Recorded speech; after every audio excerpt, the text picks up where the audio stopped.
Good afternoon. This is Christine Regan Lake. Welcome back to my podcast. Today I'd like to talk to you about the 5 pillars of a fulfilling and healthy relationship. So what are the 5 pillars and what do I mean by a fulfilling and healthy relationship? So essentially, the 5 pillars are the key areas that are going to enable two people to come together to create a healthy, dynamic, and fulfilling long-term relationship. I think some of the challenges that a lot of people run into in their intimate relationships is because they do not understand that their values are not aligned with the person that they're dating or married to or whatever. And when you have misaligned values in an intimate relationship, there is going to be tremendous friction because you're not on the same wavelength. You're not on the same page. You don't have a shared vision of what you're trying to create. You don't have shared values about the things that are important to you. So what are the 5 pillars? So the 5 pillars are emotional, spiritual, sexual, intellectual, and financial. So the reason that all of those matter is because those are intimately intertwined in who you are, how you live your life, what is fulfilling to you, what isn't fulfilling to you. You know, one of the top reasons for divorce is money issues. You know, people have different values around money.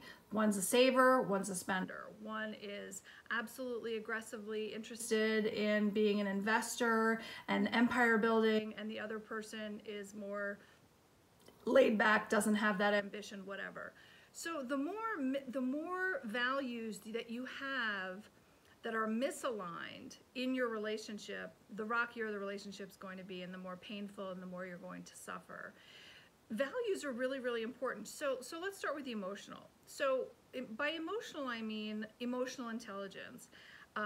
Someone's ability to emotionally express and communicate to their partner what they're feeling. Right? Emotional intelligence does not get nearly the recognition that it deserves, because emotional intelligence, is incredibly important to productive, healthy relationships. Being able to communicate, "You hurt my feelings," or being able to communicate, "I'm scared. You know, our relationship is hitting a rocky, point right now, and I'm scared. Are you scared? I love you. I'm afraid of where we're at right now." Just the ability to be able to communicate your feelings. It's huge. So if you have one person who is highly emotionally intelligent and another person who does not have as high an emotional quotient as their partner, it's a mismatch, right? And the Bible even talks about this. The Bible talks about being equally yoked, where you're with a partner who is of your equal, like it's like, having two bulls to pull the cart.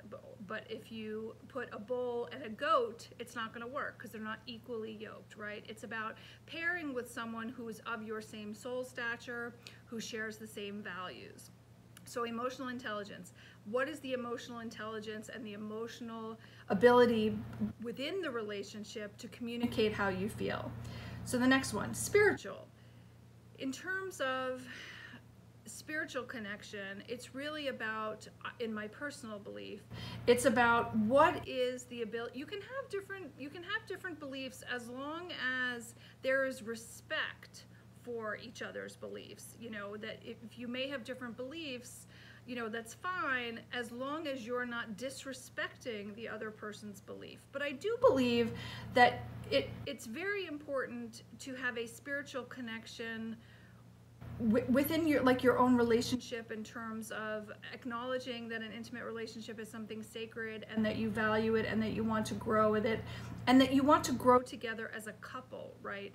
So if one person is a grower and another person is adamantly not, that's going to be a challenge, because ultimately the grower is going to outgrow the other person and the relationship will fall apart. No matter how much love you have for them, people outgrow each other. So you can either consciously choose to grow together, or you can be, apathetic about it. You can be in denial about it, and you can not choose to engage the process of growing together, and your relationship will eventually wither and die, no matter how much you love them, because it's just energy and that's just how it works. So emotional, spiritual, sexual, right? So the next one is sexual compatibility.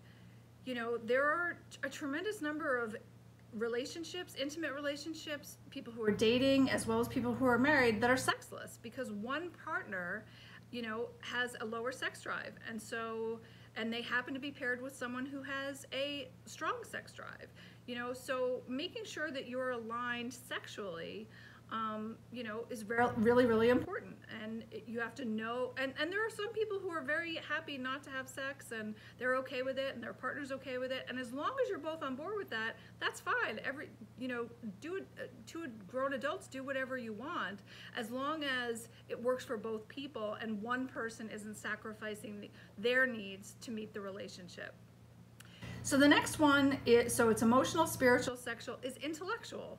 Right? So the intellectual needs of the partner, are you equally matched in terms of your partner being of a similar intellect, someone who, you both share a desire to learn, grow, explore new topics together, whatever. So if there's both kind of a low intellectual desire, that's fine.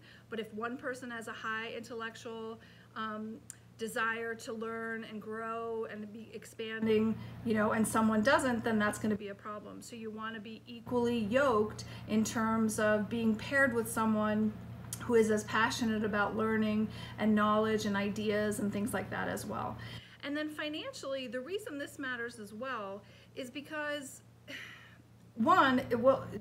first of all, it's like one of the number one causes of divorce is money issues, right? So if you have different values than the person you're with financially, you're very ambitious, you're a goal setter, you want to achieve things, and you're with someone who isn't ambitious, who has no goals, ultimately that's gonna, you're on different vibrational frequencies. It's not, you're not in alignment, and that's gonna cause friction, and it's not really gonna work. So it's really important to understand, what are your values? Like, where are you, like, what are your emotional needs in a relationship? What are your spiritual needs in a relationship? What are your sexual needs in a relationship? What are your intellectual needs in a relationship? What are your financial needs in a relationship? Are you empire building with a partner and that you want to build together? Or are you, it's like, here's what's mine's mine, what's yours, and we're going to divide up every bill, whatever.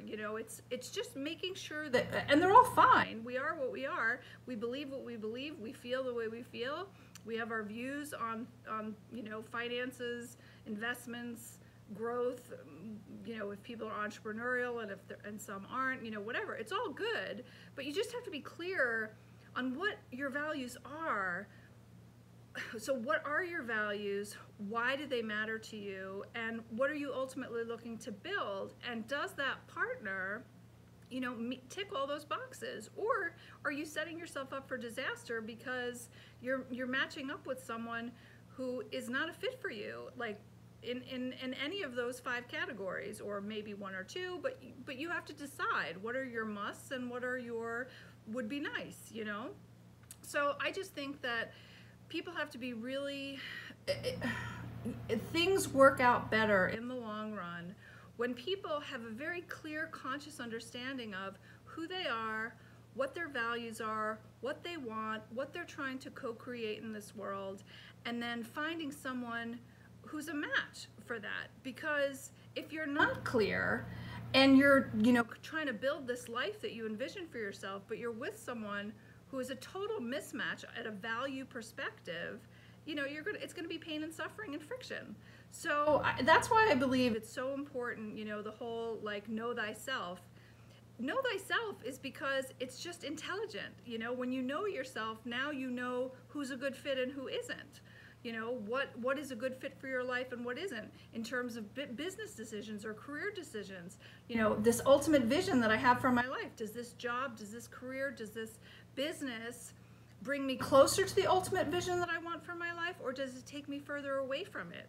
This is why having clarity on who you are, what your ideal life is, and what you're trying to co-create with another person really, really matters. So anyway, those were just my thoughts I wanted to share with you today. I hope you found value. Have a great evening, and I look forward to speaking with you soon. Bye.